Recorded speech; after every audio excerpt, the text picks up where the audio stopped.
ভাইয়া, চুপ করুন। তমাল কিছু একটা আঁচ করে চুপ হয়ে গেল। তমাল মাঝ পথে থেমে গেছে দেখে আবির প্রচন্ড বিরক্ত হলো। আবির বলল, কি হলো, চুপ করে গেলি কেন? কথা শেষ কর। বাদ দে, তুই এবার বল, তুই এখানে কি করছিস? আমি আমার গার্লফ্রেন্ডের সাথে আছি। ওয়েট, আমি তাকে নিয়ে আসি। আবির টেবিল ছেড়ে উঠে প্রস্থান করা মাত্রই তমাল আঘাতের রহস্য ভেদ করতে নীলাশাকে জিজ্ঞেস করলো, নীলাশা, আমার পায়ে গুঁতো মারলে কেন? Any problem?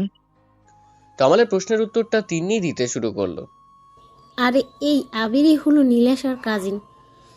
আর তুমি হাটে হাড়ি ভাঙতে চেয়েছিলে। ও সরি সরি, আমি তো আর জানতাম না আবির তোমার ক্রাশ আর কাজিন। কিন্তু আবির তোমাকে না চেনার ভান করলো কেন? কারণ সে গার্লফ্রেন্ড নিয়ে এসেছে, তাই হয়তো আমার পরিচয়টা চেপে গেছে।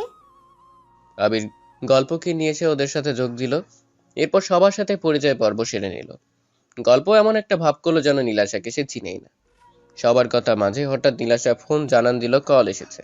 নীলাশার একদণ্ড দেরি না করে উঠে দাঁড়িয়ে বলল, এক্সকিউজ মি, আমার মা ফোন করেছে, আমি একটু কথা বলে আসি।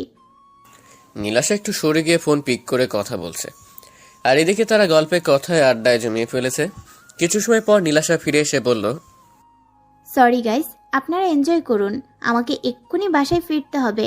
আমার বড় আম্মু সিঁড়ি থেকে পা পিছলে পড়ে গিয়ে পায়ে ব্যথা পেয়েছে। নীলাশা হাঁটা শুরু করলে আবির ওর হাত টান দিয়ে ধরে। নীলাশা ঘুরে গিয়ে আবিরের হাতে দৃষ্টি দিল।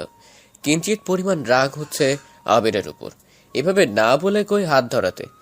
কিছু গম্ভীর গলায় প্রশ্ন করলো, আরে আবির সাহেব, আপনি আমার হাত ধরে আছেন কেন?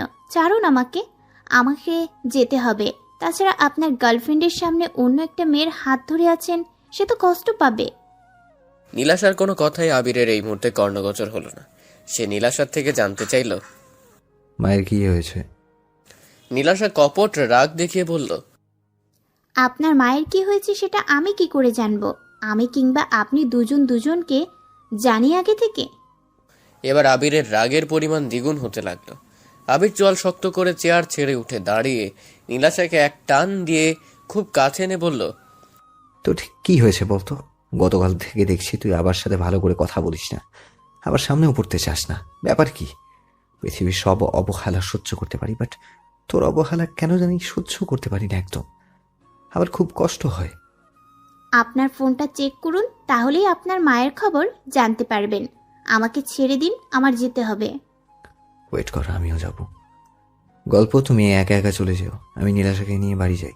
মনে হচ্ছে মায়ের সাথে কোনো দুর্ঘটনার। আবির এনিমেষে এই কথাগুলো বলে নীলাশার হাত ধরে হাঁটা শুরু করলো। নীলাশার দৃষ্টি আবিরের দিকে স্থির, ওর আর কোনো দিকে খেয়াল নেই। একজন ওয়েটার যাওয়ার সময় নীলাশা তার পায়ের সাথে বিঁধে পড়ে যায়। ওয়েটারকে আবির কথা শোনাতে যাবে